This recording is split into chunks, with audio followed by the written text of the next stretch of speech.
Welcome to another episode of The Watchdog with me, Lowkey. We have just been on the end of the Venezuelan regional and local elections, in which we saw 21 million people participate, and the United Socialist Party, led by Nicolas Maduro, winning 83% of the governorships. We saw 20 out of 23 governor posts go to the ruling party. Now, we must remember that this electoral process was overseen by 300 international observers from 55 different countries. You also had the electoral process observed by a host of international organizations, from the Carter Center to the United Nations, the Latin American Council of Electoral Experts, and the European Union.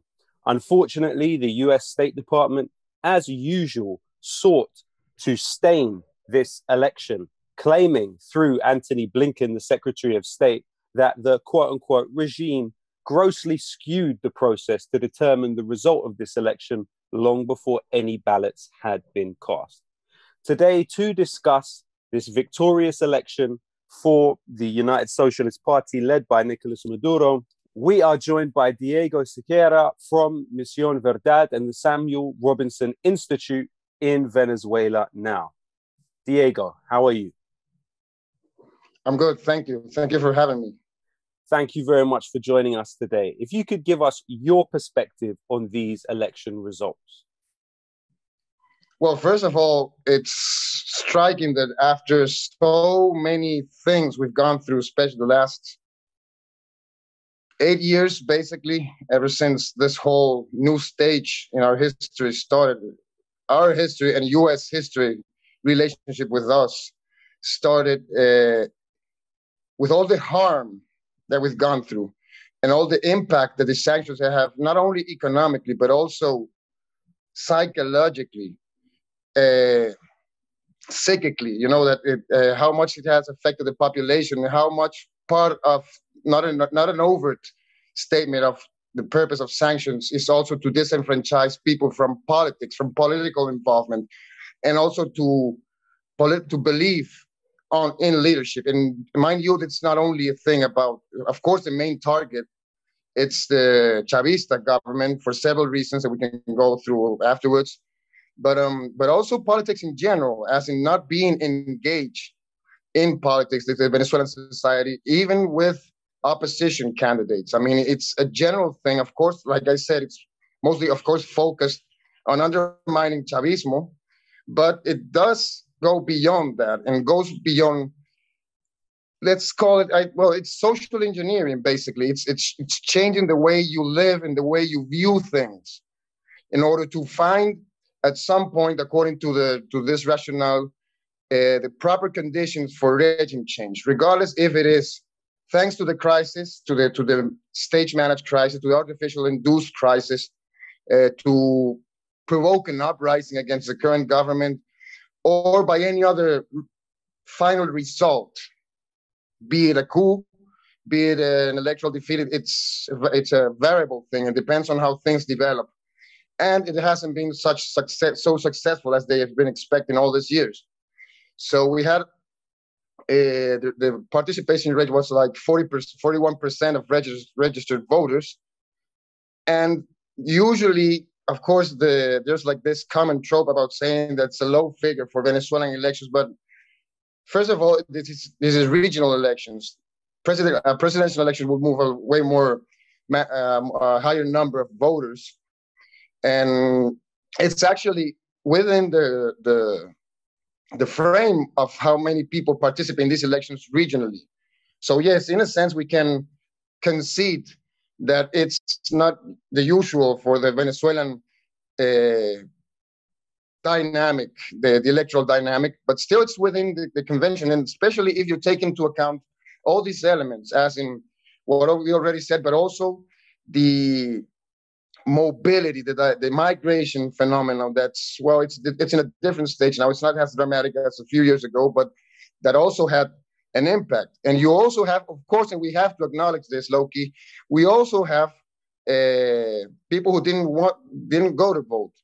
but you have to understand in which context this happens. So still with that in mind, I think it's a major achievement for the country in general, for the electoral system, for the government, and the oppositions that engage in electoral politics to achieve this result. Of course, as we all know, it was a very important victory for the Socialist Party, United Socialist Party of Venezuela, PSUV in Spanish, because of course there has been always still at that level political engagement, political commitment. Maybe not perfect. Of course, it's not perfect, but I don't know. But I can't think of anywhere in the world that politics, daily politics, and electoral politics are just clear cut and perfect. So it's important. Nevertheless, we also had some significant surprises during this outcome. I mean, from the three states that ended up in the opposition's hands with different kind of oppositions, we lost, for example, one state that usually was never lost by Chavismo. I'm talking about the Cogent state in the western central part, and the other two, Zulia and Nueva Esparta. Zulia at the far west and Nueva Esparta, the island at the eastern part of Venezuela, was quite more predictable. And it did have to do also on how the governors, in the case of Zulia, actually, which was ruled by PSUV until this last election, how they did. And what voters thought about his tenure and why they didn't vote for him. That's also, I think, it's a very healthy sign of voter criteria, of how they state their political stand regarding their own local concerns. Nueva Esparta was a bit different because it's a class thing, basically, because there's this middle high class involvement there, and I guess it didn't just felt secure about the Chavista government, or maybe the rank and file voters of the PSUV didn't vote. I don't know. There's still a lot of analysis to do about the whole phenomenon, but overall, I think it was a pretty healthy elections, especially after so much. So I think, and also we have another interesting aspect, which is the oppositions. We use it in plural because they're not unified. There's not only one opposition. There's several with different tendencies. Participated in new formations, mind you, new formations and old formations were the ones successful on a governorship level, but also municipality. Also, Chavismo also won most of the main cities. He lost some of them also.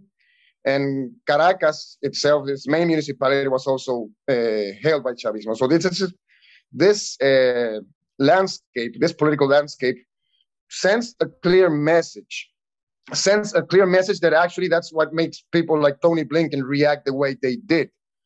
But in contrast to other elections, this is the first time that not only the usual organizations accompany the Venezuelan elections, but also the EU was part of it after 15 years of not being officially involved in Venezuelan elections.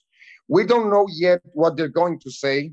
We're expecting that today, as you know, in Venezuela, it's 9:30 in the morning, so it's something we're going to see throughout the day because their press conference is today.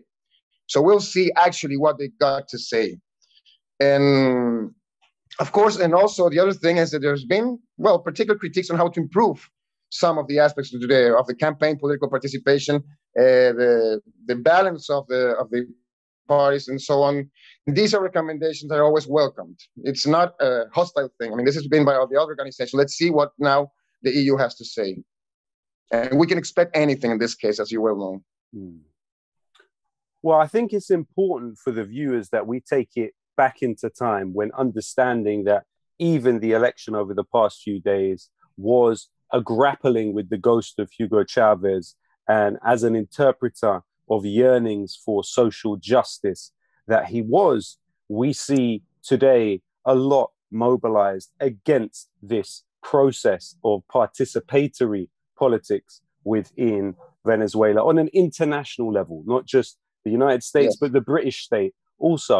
I think it's essential that we look at how Venezuela went from, prior to Hugo Chavez becoming the leader of the Venezuelan state, you had about 900,000 people in Venezuela with university degrees. But by the time he had passed away, there were over 4 million people with degrees. That's an increase of 344%. The number of students in primary education when he came into power was 500,000 people. By the time he passed away, it was 2.8 million people. That is an increase of 460%. You had people with pensions in Venezuela increasing from about 370,000 people to 3.2 million people after Chavez passed. You went from having 45% school enrollment to, by the time Chavez passed, having 90% school enrollment. What we're talking about is going from a state that spent about 39% of its national income on social investments to becoming a state that spent 74% of its total income on social investments. And that was an achievement of the Bolivarian Revolution. So firstly, if you could break down for us, who was Simón Bolívar and how did he relate to Hugo Chavez? Yeah, that's an excellent question, Lowkey. And those are also good numbers to describe the leap that the Bolivarian Revolution led by El Comandante Chavez was able to achieve in such a short time and with the minimum amount of, let's call it, violence, because, you know, that's one of the particularities of the Venezuelan Revolution.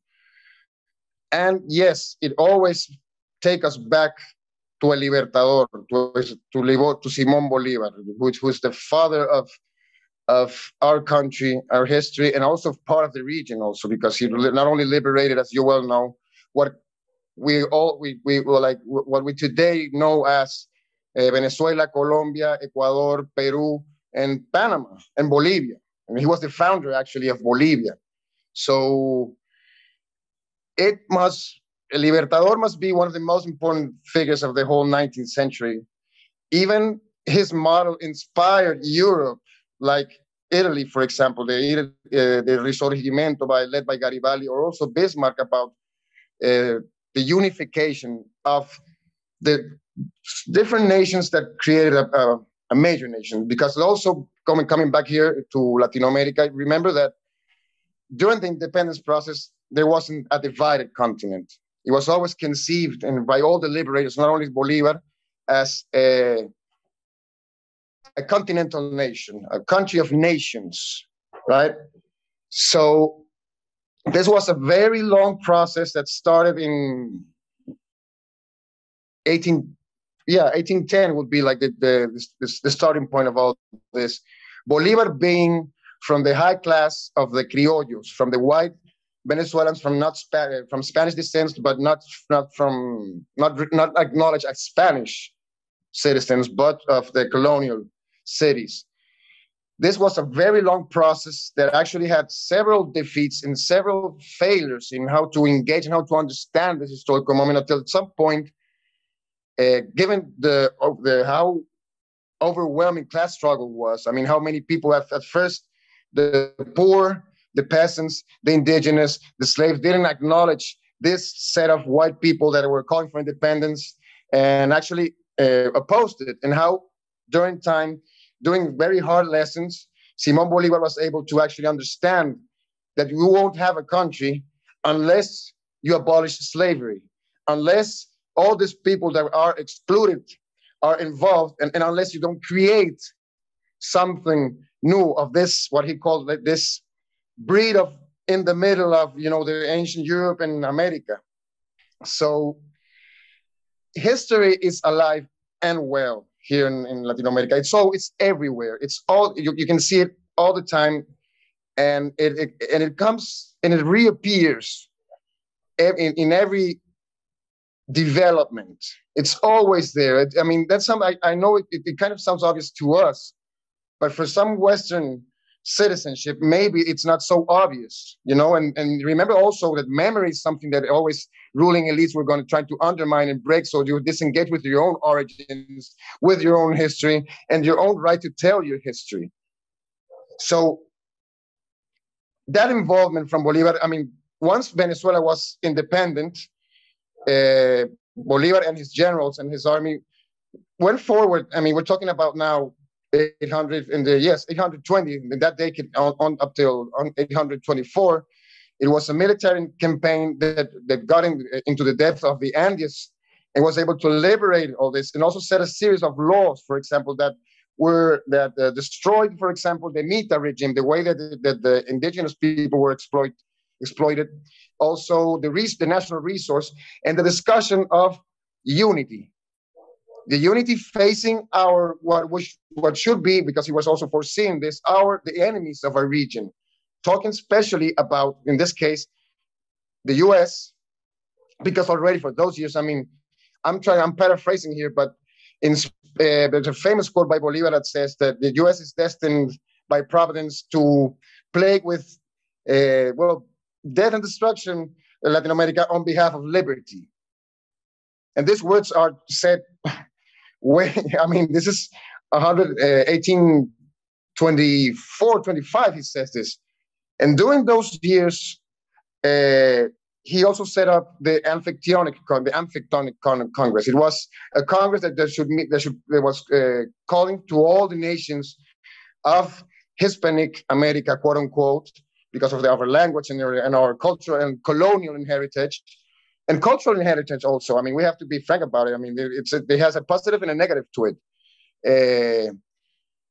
To unite and to build the highest and brightest civilization humankind have seen. That was Bolivar's aspirations.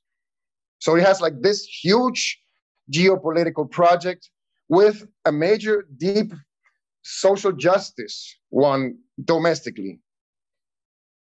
This, of course, was betrayed. It was betrayed by several ruling class leaders that also participated in independence. And it was also stimulated, mind you, by different foreign offices. And in this case in particular, you can't track UK's role in it, because the whole Latin America jumped from a semi-feudal economy and a rent-seeking economy in the Spanish framework.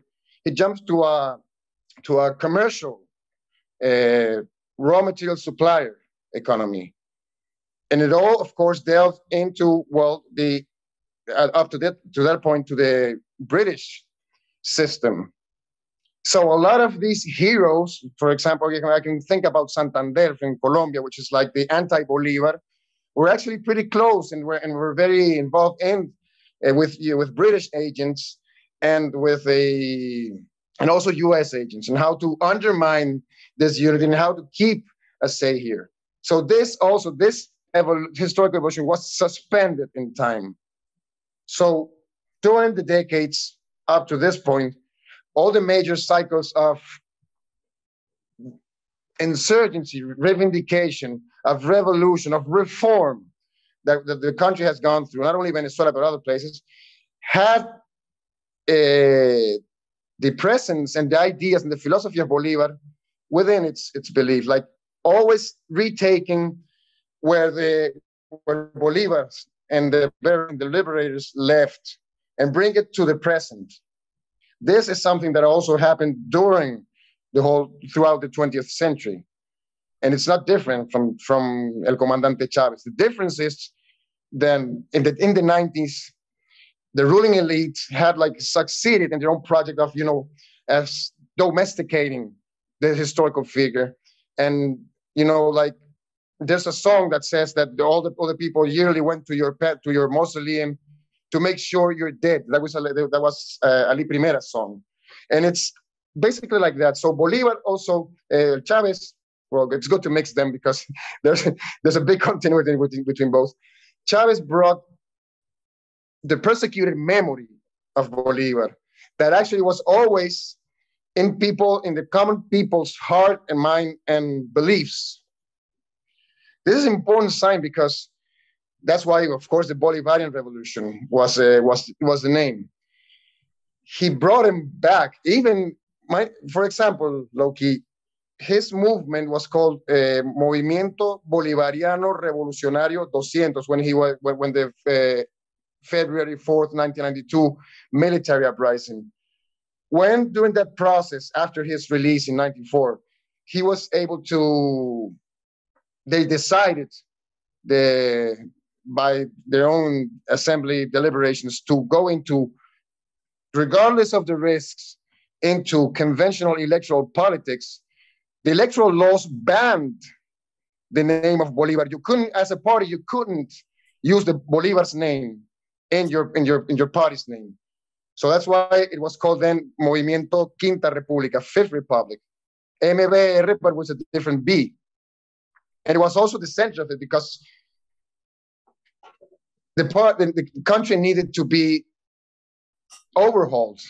It needed to be readdressed. The Constitution had to actually reflect what the country was and what were the desires and needs of the society and everything that was suspended in time. All the historical depths with the Venezuelan people. That's at the also front and center of Chavismo origin. In a time that the ruling elites were actually, we already gone through hardcore neoliberal reforms, structural adjustments, and so on since the 80s, since 88, 89 especially, and so on. Also, this is also important, Lowkey. I had to say it because it's good to remind people that February the 27th of 1989, before Chavez and Chavez and the other commandantes uprising in 92, this was the first actual mobilization against the IMF, against neoliberalism. No one actually talks about it. It was the first, at least in the Western Hemisphere. This is also important because this also like describes the Venezuelan spirit against this kind of injustice. So I'm going this back also to bring forward all this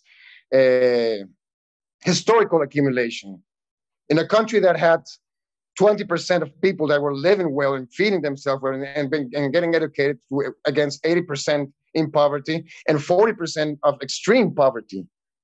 Those were the numbers when El Comandante arrived into office. He was elected in 98. He was re-elected in 99 after they sanctioned by vote the new constitution, the Fifth Republic, they would call it. And that's where the process started, a peaceful one. But then the reaction came. The furies of history had a say also.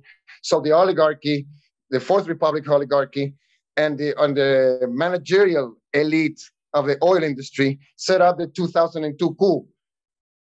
This was the turning point, the first turning point of many, but a very significant one because it was a counter coup. It was a coup in April 11, 2002 that was staged by media and that was thwarted 47 hours afterwards thanks to popular mobilization. After that moment, Chavez and the leadership understood that, well, we can't do everything, by consent. Some things have to be via the constituent power. So that's when Chavez actually starts to radicalize the revolution. That's when the social missions happen. As you know, the social missions, the first social missions basically focused on education and literacy. We had actually, which is acknowledged, for example, John Pilger called it the biggest literacy campaign in history. And in very few years, illiteracy, which was pretty high, was completely eradicated, for example. The other stages of these missions were about school, finishing school, and then university for people that never had the chance of studying. So you had people 80 years old finishing their school, their high school, and then starting a university career, for example. The other social mission what was so important was Barrio Adentro. Barrio Adentro would translate something like in the worker class neighborhoods. Inside, which was the medical missions that was supported, both were supported significantly by Cuba, but in the case of the healthcare system, it was decisive also. So once you took people out of hell out of exclusion, out of desperation, you're now able to discuss a country. What kind of country do you want to be? How do you want to relate yourself with your neighbors? What can you do, because this is our heritage, for your neighbors, for your brothers and sisters outside of what conventionally is known Venezuela? And also succeeding in this via the elections. This is the difference between, some other revolutionary process, such as Nicaragua or Cuba. They had no other option other than the military option, and they succeeded. And that's also the particular, and so Venezuela is halfway between that and, of course, Chile, Allende's Chile, as a peaceful revolution that arrived into power through elections. For those in English-speaking societies who are in a very sophisticated way depoliticized, demobilized, and divorced from history, their only vision and image of Hugo Chavez was the speech he gave to the United Nations on the 20th of September 2006. Now, bear in mind that he had taken the Venezuelan national income from about $14 billion in 1998 to about 40 billion in 2006. If you can just describe for us what this speech at the United Nations was exactly and what the context of that speech was. Well, that was, 2006. The most famous phrase, it was when Chavez reaches the podium and he looks around, he makes a cross sign and said, it smells sulfur here. The devil was here recently. It was because Bush George W. Bush was the president back then, and was the president that was they gave his speech not too long ago. And it's also when Chavez started going to this new social order and bearing from experience of how the Venezuelan model was able to achieve what it achieved, and how the world is able to achieve this in the order also to, regardless, I mean, in spite of the hegemon.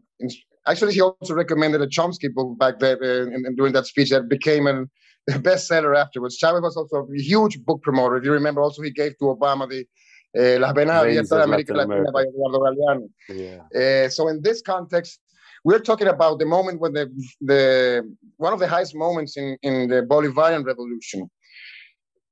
Some objective elements are also favored this. For example, the commodity prices. But you have to be a sharp politician to actually make the best of that situation and invest it properly where it should be invested in a country. And we're talking about, of course, like you said, social investment in this case. But you have another element that you can track a few years before that. You had to rehabilitate, for example, in our case of being an oil-producing country, the OPEC, because it was absolutely depressed and the price of oil was the lowest. I mean, Chavez even walked through the Jordanian border into Iraq to meet Saddam Hussein when he was blocked and sanctioned and so on, just to reactivate and to put in the map the OPEC one more time after being basically dismantled. Also remember that by 2006, the dynamization of the oil industry, which was the code word for privatization, was completely reversed. And so it became absolutely sovereign. The whole oil process, the whole oil producing process from extraction to the end product in Venezuela, with all the connected services, and also with a fair share with private enterprises. Except that it didn't went full public against private sector, just struck a different balance that actually benefited Venezuelan sovereignty. That year, by the way, Chavez it wasn't the highest, but for that, up till that moment, he won over a 60% overwhelming victory against Manuel Rosales, the opposition candidate. It was too good to be true, Lowkey, in a way. And a year after that, we can see what happened and how the U.S. tried to change the rise of Venezuela and the impact that Venezuela not only had in Latin America, but also in the rest of the global South. I mean, for Chavez, it was a priority to open and to have a dynamic and active trade and diplomatic relationship with Africa, for example, with West Asia, with Russia, etc., to build an alternative model that actually was close. And then he assumed it's the start of multipolarity. That's 2006. So empire had to do something about it. And now, acknowledging that the usual means didn't succeed as a conventional coup. There's a Venezuelan intellectual here that said that the first casualties of Iraq fell in Puente Llaguno, Venezuela downtown in 2002. And I think that also explains the relationship between what the urgency was of overthrow Chavez and keep the region in line, and also in part of this demented neocon expansion of those years. So something had to be done, but the usual political class wasn't available. The military was also revolutionized under Chavez's rule. So all the old guard that was all too involved with the US and the UK and other Western powers was out of the picture. They became just conspirators and part of all the constant conspiracy and coup that Venezuela gone through. And so you had to find something else.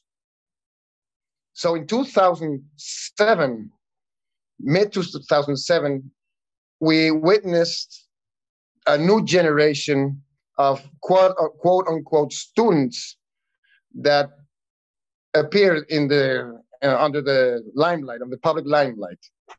These were all upper-class, right-wing students that set up a series of uprisings clearly under the Otpor rationale, on the color revolution, Gene Sharp methodology of nonviolent struggle. And this is my generation we're talking about, by the way, because I was in the same age group that all this happened, and this included a generation of kids by then, not so kids anymore, that included Juan Guido among them. We're talking about an astroturfed color revolution with Serbian, Italian, Spanish, US trained cadres that assumed all the methods that were successful in the post-Soviet space and brought it into the fold in Venezuela. And I can say also that it partially succeeded that day, because the surprise factor was important there. And we had that year, 2007, we had an election for a constitutional reform that would even speed up the conditions for Venezuela to become a socialist state, because in 2006, that was the moment that Chavez declared the Bolivarian revolution as socialist. In 2004, he declared anti-imperialist, but in 2006, towards 2007, he declared it also as a 21st century socialist project. It's also important to clarify for people that Generation 2007, of which Juan Guaido emerged out of, was funded by USA, the National Endowment of Democracy, the US's arm, essentially. And also Open Society Foundations. Yes. Exactly. Yes, that's important, because you have all the usual suspects doing what they do. Yeah. And also that's the year that started the whole charges of drug trafficking and so on also started. So we have this huge character assassination campaign that, yes, it was against Chavez, it was against the Chavista government, but it was, of course, a collective character assassination, because it was all against us also. Yeah. So that, by a very short margin, these elections, the constitutional election, the reform election from 2006, was by a very slight margin, it was defeated. It was the first electoral defeat of Chavismo in how many elections back then? Huge, for several years. And that set the tone for what would come afterwards. Still, during these years, we had a very, that didn't stop.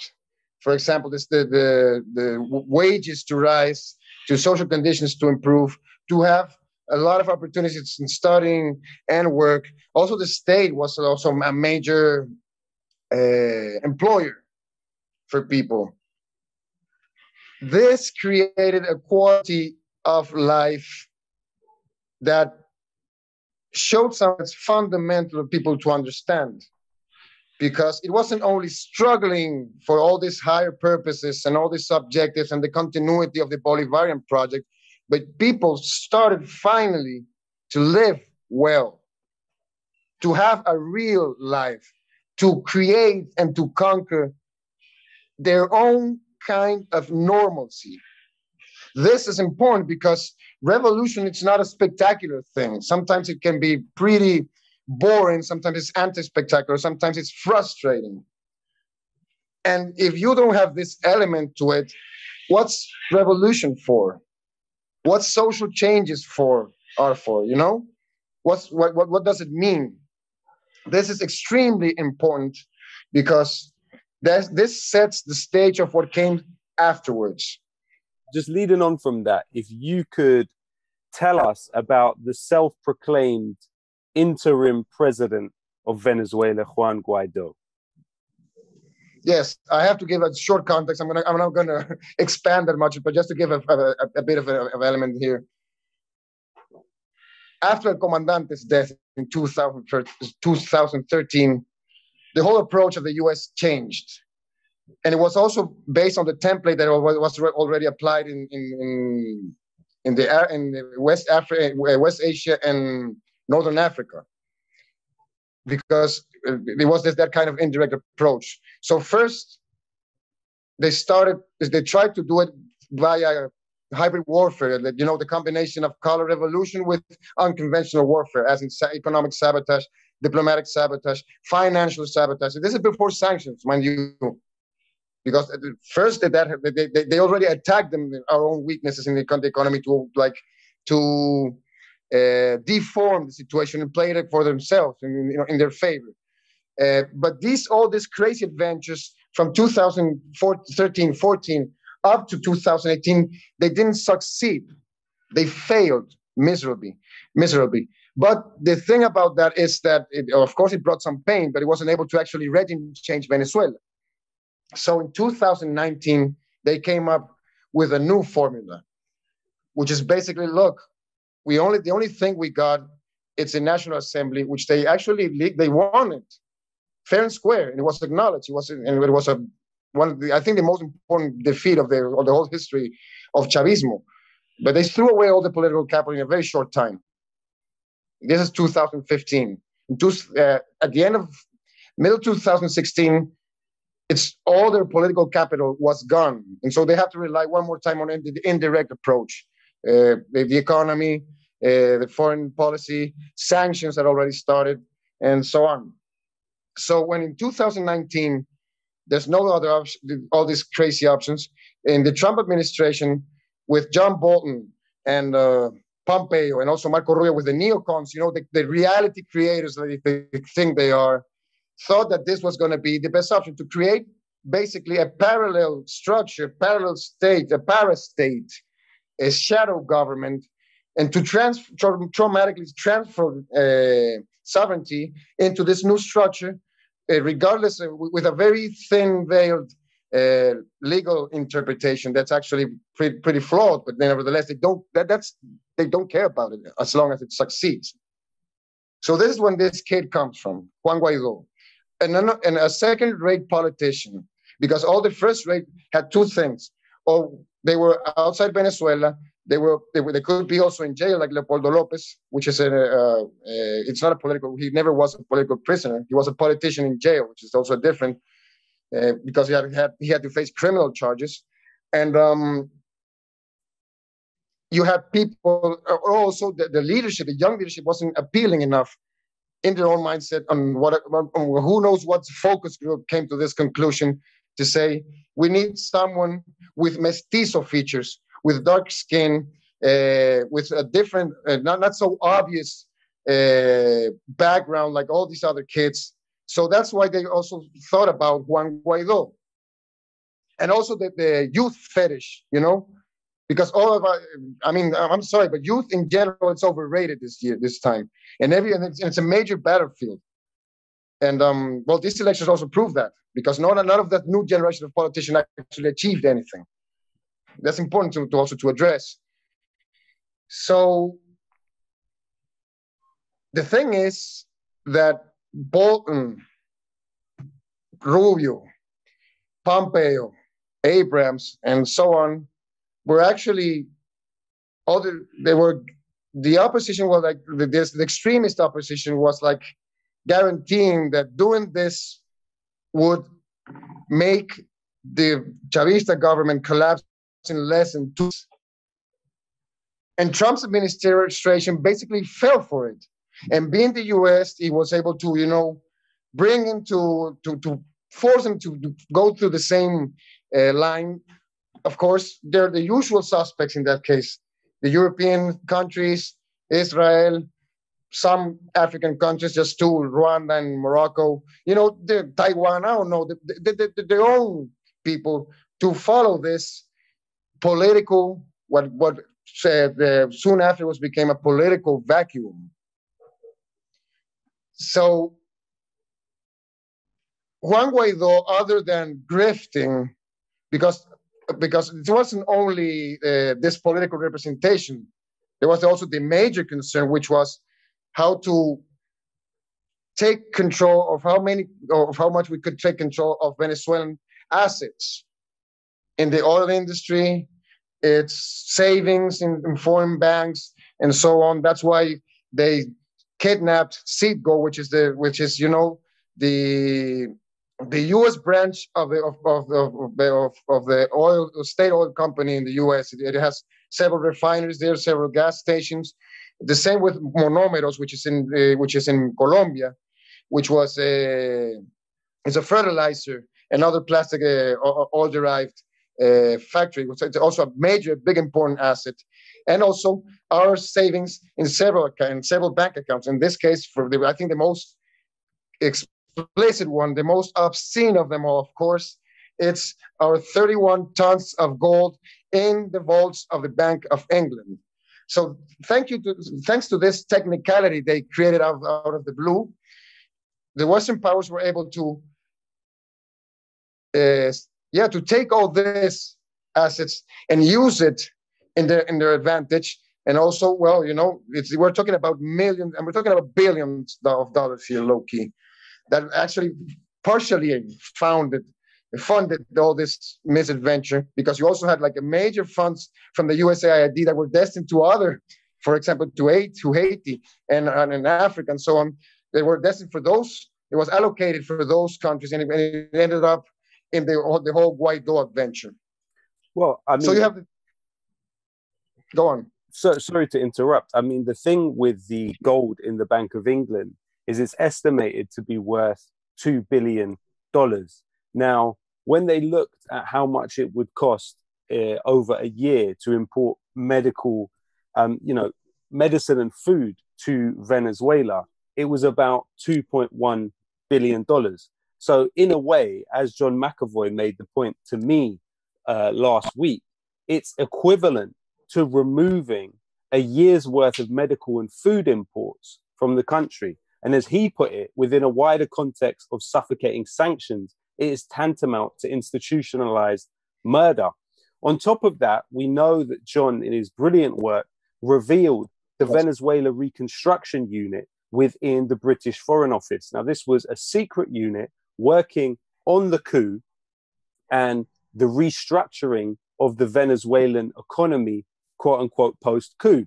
Now, despite the fact that his revelation sparked a diplomatic crisis, it was raised at the United Nations and even inside British Parliament, it was completely ignored by the mainstream media.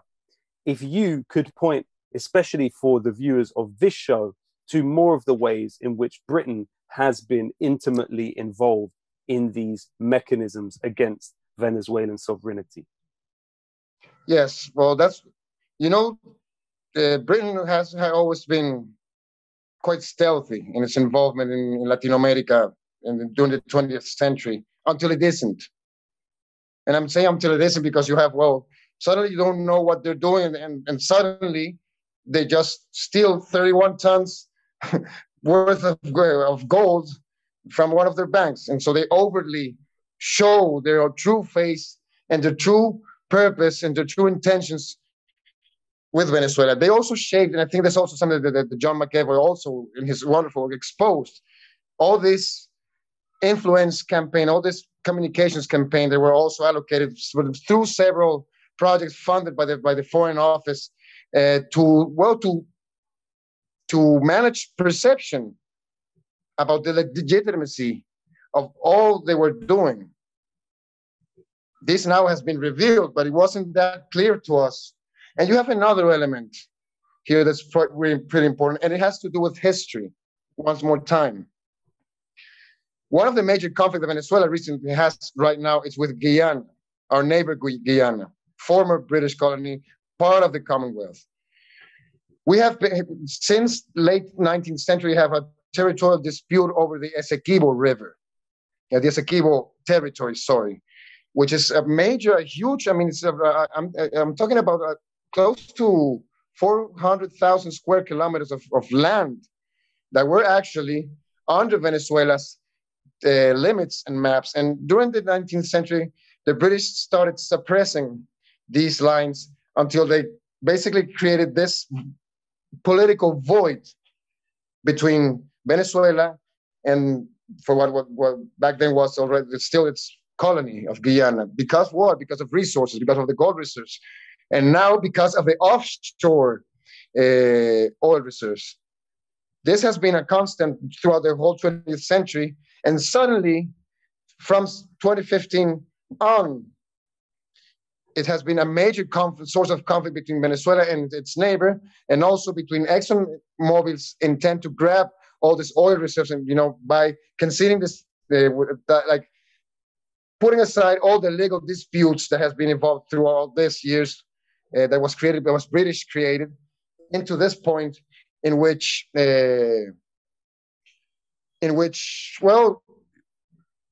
basically tried to steal and try to forget all this.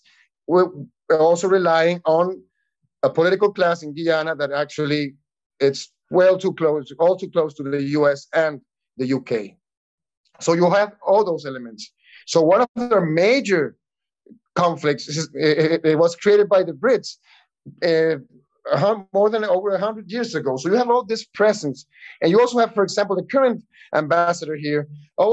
She's trying to play this influencer role, and she takes pictures in some of Venezuelan classic touristical sceneries and places, or also some that are not affordable to common Venezuelans, and talking about all these wonders of Venezuela and acknowledging Juan Guaido still as the president of Venezuela.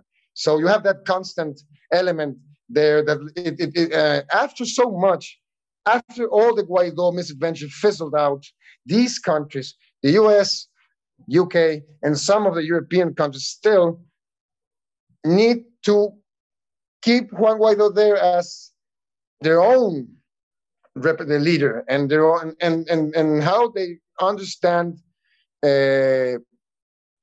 how should Venezuela be understood by all the people. You also have the same kind of campaign with the Essequibo. There are a lot of interest. There was also revealed, I think it was by Declassified UK, in the Essequibo, how they also managed the perception about the legitimacy or not, or the objective discussion of what's actually going on there, and who are actually politically responsible for that mess. So that's the thing. You have the UK involvement. Usually it's covert until it becomes suddenly overt in all Latin America. And I think John McEvoy's work in this sense, it's paramount. It has been so helpful for us throughout all these years. Absolutely. So we have to acknowledge that, and we have to thank him for what he's doing. Absolutely, 100%. And also, one of the other things that Declassified revealed was the revolving door between the highest level of British intelligence and oil companies like Shell, BP, and ExxonMobil. Yes. You have seen people go from the very top of British intelligence agencies and the British military to go on to have roles in those companies. So we cannot treat that as a benign relationship. We know that there is an intertwining and an integration of those Absolutely. mechanisms. Absolutely. One of, just before the last question I wanted to ask, and we may not have enough time to really deal with it deeply, but it's very important that we talk about it. The UN Special Rapporteur found that today Venezuela's national income is actually 1% of what it was prior to sanctions. Can you please break down the human cost of the sanctions on Venezuela, please?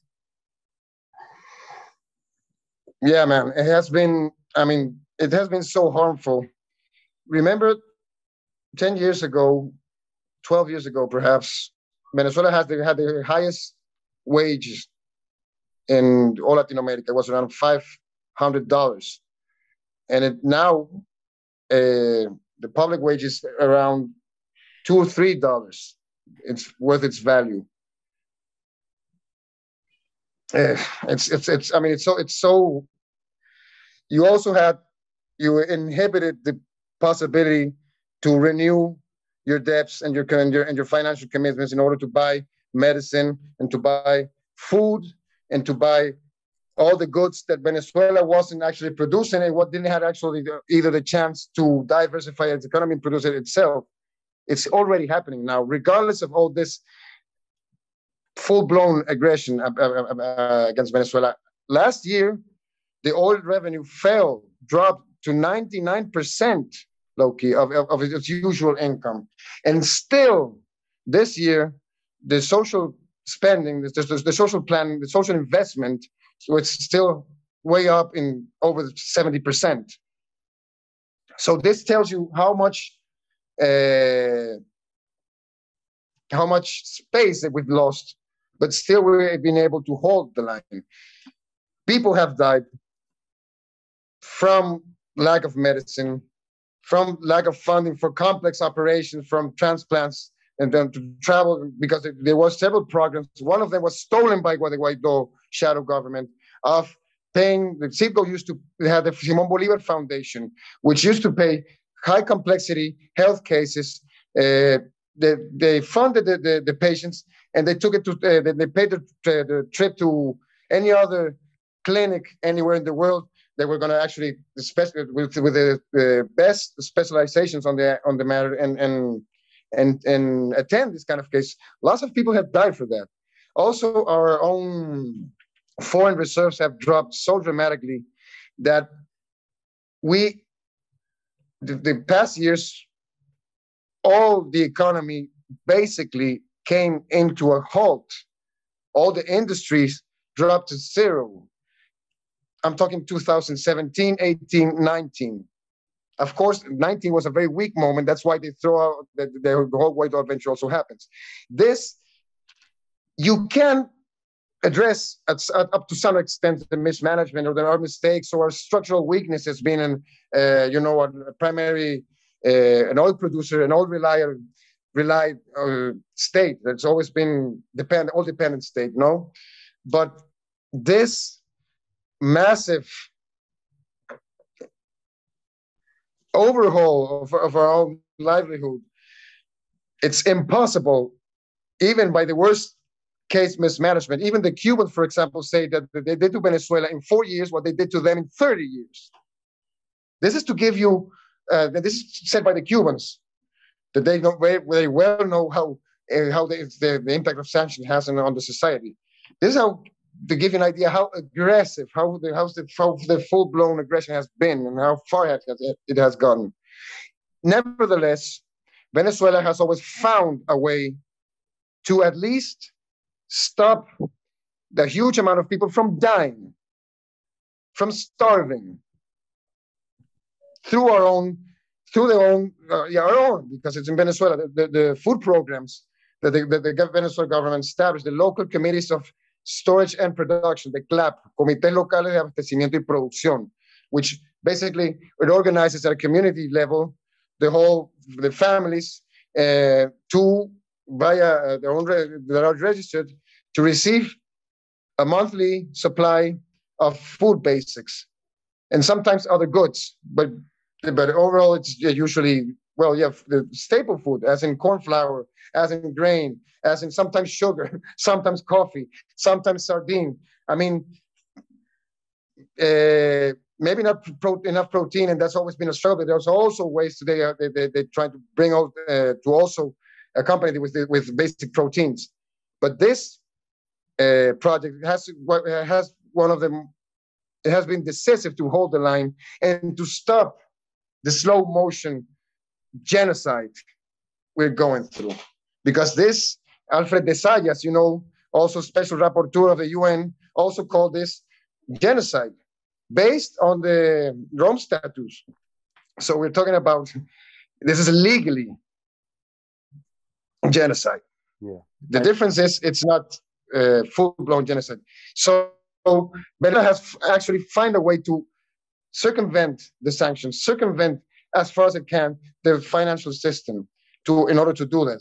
And this brings us, I think, to what could be the next subject we have to talk about, because we had a hero within this process that was able actually to bring to Venezuela medical goods, food, and also construction material during this years of full-blown blockade.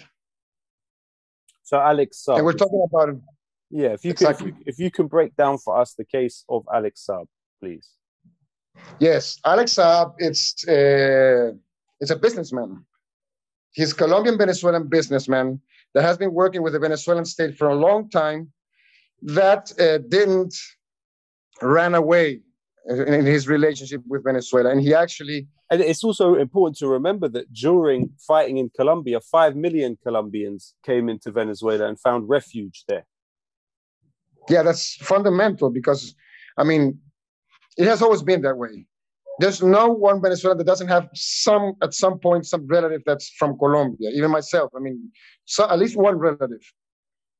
It could be a, in-law relative or blood, but Colombian history is very, very well embedded in Venezuela's history also. Yes, that's the actual number, because they ran away of the silent civil war, the silent war against the poor, the Colombian poor, the agrarian counter reform that Colombia has always been, and so on. So yes, this was sanctuary for many Colombians. And that's also important to state, because now they're trying to say like Colombia is like a major humanitarian receptor of Venezuelan refugees and so on. But they didn't say it the other way. And they definitely didn't say it the other way when it was the truth. And it's something, exactly. And it's a 40 years reality. It's not something from just 3 years ago. It's a 40 years reality. And that's also important to address. So back to Saab.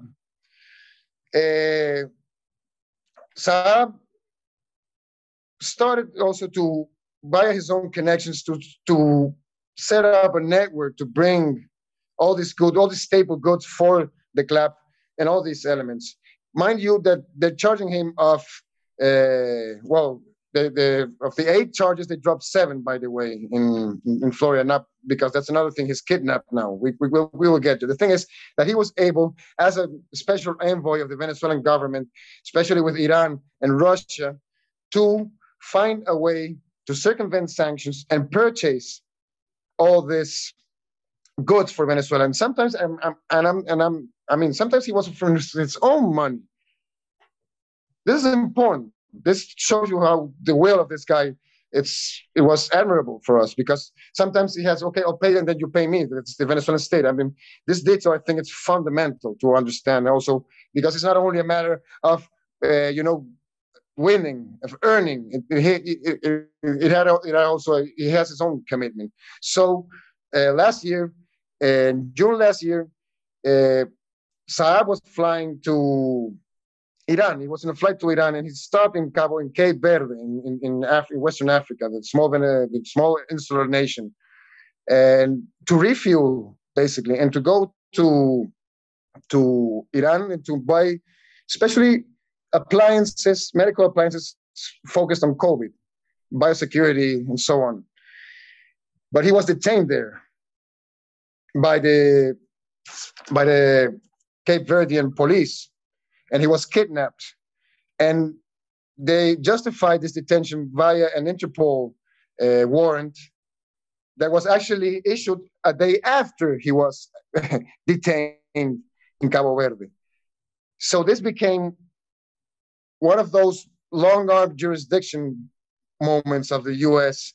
that used a small country with its allies and also the pressure and the blackmail to detain this guy, put him in jail, start a crazy legal battle that by all criteria of all the judicial bars in Africa, also by ECOWAS, the Economic Community of Western Africa, it's absolutely illegal, and they were demanding for his release. And same with the UN. I mean, all the major bodies, regional and multilateral, were saying that the detention and kidnapping of Alex Saab was illegal. So, and it became an extradition battle.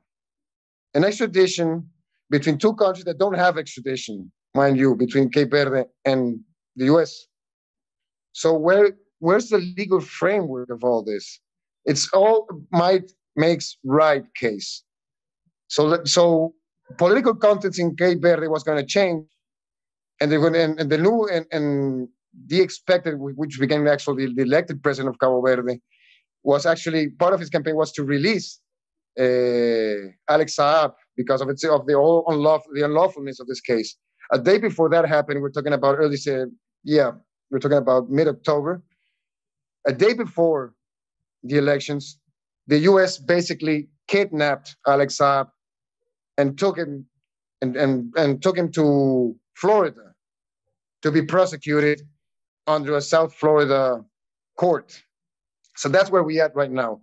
But Alex Saab never used the U.S. financial system in order to make any of these businesses he got involved to. So what the U.S. is actually doing here, other than punishing directly Saab, he's punishing the whole country to being able to find a way to not die, to not starve. This is the major thing here. Because you can say, of course, it has been accompanied by a major character assassination campaign against Saab as a criminal and so on, whatever.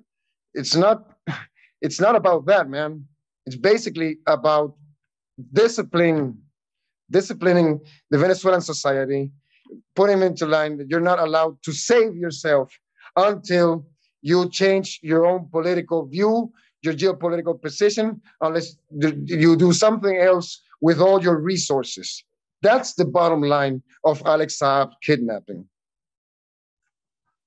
Well said. Thank you so much, Diego. It's been brilliant speaking to you. I hope that we can speak to you again, and it would be great to stay connected, and peace, respect, and solidarity to you, brother. Anything you need from this side, we're here.